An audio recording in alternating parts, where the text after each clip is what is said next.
Hello, hello. Shalom. Shalom. Shalom, shalom. Alors, je veux dire à quelqu'un en cet après-midi qu'il est possible de voir la gloire de Dieu. Oui, il est possible de voir la gloire de Dieu malgré ces difficultés, ces temps difficiles. Il est possible de voir la gloire de Dieu. Parce que dans ce cheminement avec ton Seigneur, pour toi qui le connais, il va te demander de te séparer.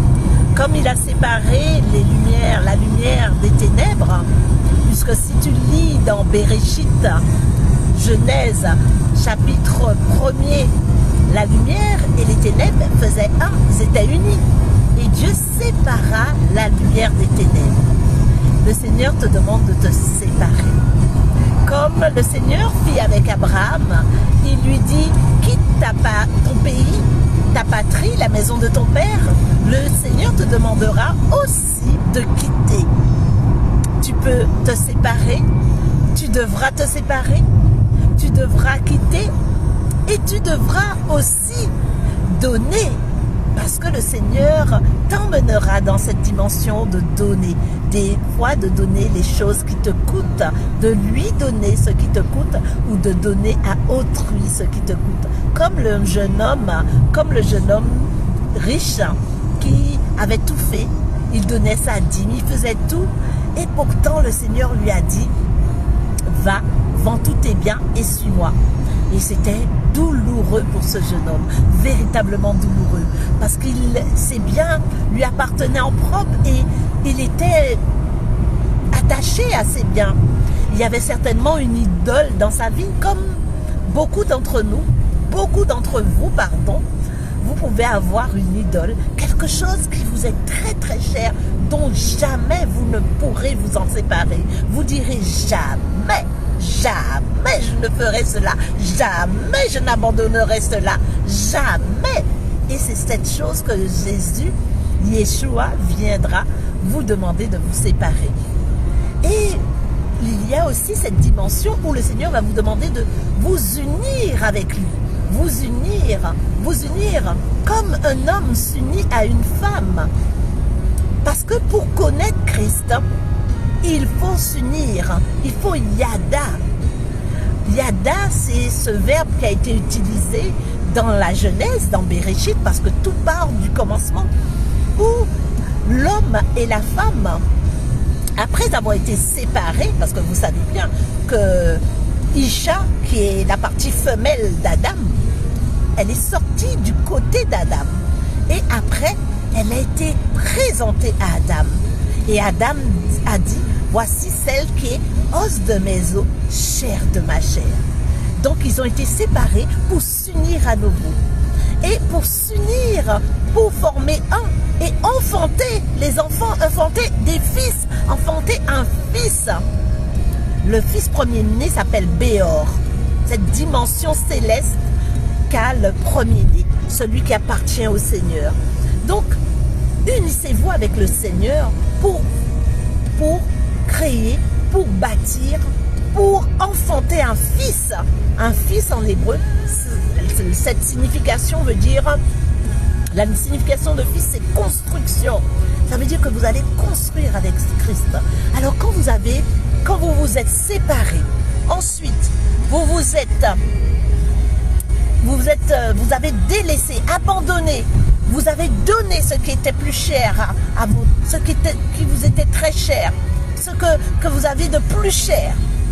Ensuite, vous vous unissez au Seigneur. Alléluia. Donc vous entrez dans cette gloire de Dieu. Vous faites du face à face avec le Seigneur.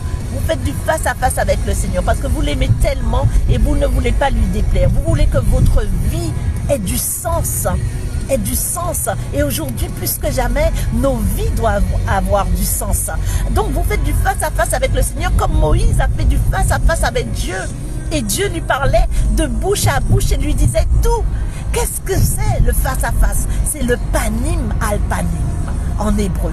panim al panim, c'est le face à face. Cette dimension qui nous permet de tout savoir. Jésus aussi a fait du panim al panim. Il a fait du face à face, puisqu'il a dit qu'il ne fait rien sans qu'il l'ait vu le Père faire. Donc faisons du panim al panim. Progressons avec Dieu. Nous ne pouvons pas rester ainsi. Cette année, c'est l'année de la dualité. L'année de la dualité, où le Seigneur va s'occuper de ses maisons. Ces maisons, c'est nous. C'est pas le bâtiment, c'est pas les murs, c'est nous. Nous sommes le temple du Saint-Esprit. Nous sommes dans l'année 2022. Nous avons 3-2 dans cette année. 2 qui est égal à Beth. Beth, c'est la maison. Baïm, la maison. Et cette année, 2 aussi, c'est la dualité. Cette année, il y a une telle dualité dans ce monde. Mais il y aura une telle dualité aussi dans le corps de Christ. De ceux qui voudront toujours continuer à faire ce qu'ils faisaient dans le passé. De ceux qui ne veulent pas se rectifier. Ceux qui ne veulent pas faire ce que le Seigneur leur demande. Ceux qui ne veulent pas s'aligner à la pensée de l'Esprit aujourd'hui. Nous sommes dans la préparation de l'épouse. La dualité est celle qu'elle va commencer par la maison de Dieu. Souvenez-vous, la Bible dit que les vierges folles, elles n'avaient pas mis suffisamment d'huile dans leur lampe. Vous voyez encore la dualité, les vierges folles et les vierges sales, pardon. Les vierges sages, pardon. Sage, en hébreu, c'est le mot qui veut dire être comme le Seigneur. Être à son image et à sa ressemblance. Donc vous voyez que ces vierges-là, n'ayant pas fait ce qu'il fallait, elles n'avaient pas d'huile, elles n'étaient pas à l'image et à la ressemblance de Dieu. Elles n'avaient pas produit de l'huile intérieure et extérieure. Cette onction intérieure et cette onction extérieure. Parce que tu peux avoir beaucoup d'onction, mon frère, mais si ta vie intérieurement n'est pas dans l'onction intérieure, parce que c'est pas sur Dieu va pas se baser sur l'onction extérieure de ta vie. Parce que l'onction extérieure, c'est ce qu'il t'a donné. Et donc, ce qu'il t'a donné ne t'appartient pas. Mais par contre, l'onction intérieure, cet amour pour ton prochain, ce pardon que tu manifestes, même envers ceux qui t'ont fait du mal, c'est cette rectification que tu fais régulièrement, te repositionner devant Dieu, augmente cette onction intérieure. Alors, plus que jamais, cette année, repositionnons-nous. Nous voulons voir la gloire de Dieu, nous voulons faire des exploits avec lui, nous voulons triompher et être victorieux. Voilà ce qu'il faut faire. C'est ces choses qu'il faut appliquer, puisque le Seigneur m'a donné en cette année le verset de Daniel 11:32 qui dit « Ceux de mon peuple qui connaîtront leur Dieu agiront plutôt avec fermeté. » Connaîtront, vous voyez, il y a encore connaître, le verbe connaître qui veut dire yada en hébreu, qui est comme une femme connaît son homme, comme un homme connaît sa femme. C'est dans l'intimité de sa présence. C'est dans l'intimité de sa présence qu'il va vous donner d'enfanter le Fils. C'est dans l'intimité de sa présence qu'il va vous inviter à faire des choix, qu'il va vous donner à agir.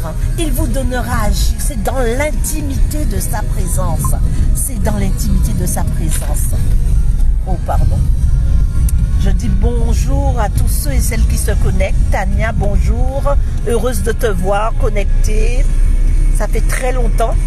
Que le Seigneur te fasse du bien, qu'il te bénisse. Nous sommes dans un temps critique dans le monde, mais pas pour la gloire de Dieu. La gloire de Dieu, elle sera toujours là. C'est cette dualité-là qui va exister. Mais le bien, comme on dit, Dieu va toujours triompher et Satan va toujours échouer. Son plan va échouer. Et Dieu aura toujours le dernier mot. Parce qu'il n'a pas dit que tu couleras. Il n'a pas dit ça. Il n'a pas dit que tu vas échouer. Il a dit que ses enfants allons vers l'autre bord. Ça veut dire qu'ils vont traverser les difficultés. C'est vrai, les difficultés vont être toujours présentes. Mais la victoire, elle est certaine. Voilà. Sur ce, je vous souhaite une excellente soirée. Une excellente soirée? Non, pas du tout. Une excellente journée. Désolée pour cette erreur. Une excellente journée. de grâce, de faveur, de bénédiction, d'amour, de compréhension des Écritures, parce que véritablement, c'est la parole de Dieu est véritablement une nourriture. Elle est véritablement une nourriture et elle nous transforme. Alors mangez cette parole qui est réelle aujourd'hui. Refusez de rester stérile, de ne pas porter du fruit. Refusez de rester toujours au même niveau de votre connaissance. Laissez le Saint-Esprit vous emmener dans la révélation et dans la connaissance qui transforme et qui nous donne d'aimer encore plus le Seigneur si nous sommes en train de nous unir avec le Seigneur, si nous sommes en train de yada avec le Seigneur. Alors je veux yada le Seigneur, moi, je veux yada. J'espère que toi aussi, tu veux connaître le Seigneur dans l'intimité et produire un fils. Alors que la main de Dieu soit sur toi en ce soir, en ce matin, en cet après-midi, quelle que soit l'heure à laquelle tu m'écoutes ou tu vas m'écouter quand tu prendras ce message, que le Seigneur soit avec toi et qu'il t'emmène encore en profondeur et que tu triomphes, tu es victorieux au nom de Jésus, au nom de Yeshua. À très bientôt. Bonjour, prophète Jean-Michel Monta, sois béni et bonjour à toute la Martinique, à ceux qui se connectent ou ceux qui vont se connecter. Bonjour à mes compatriotes martiniquais, mais bonjour aussi à la France, bonjour à Israël, bonjour à tous les coins du monde que j'aime et que je bénis au nom de Jésus. À très bientôt. Bye.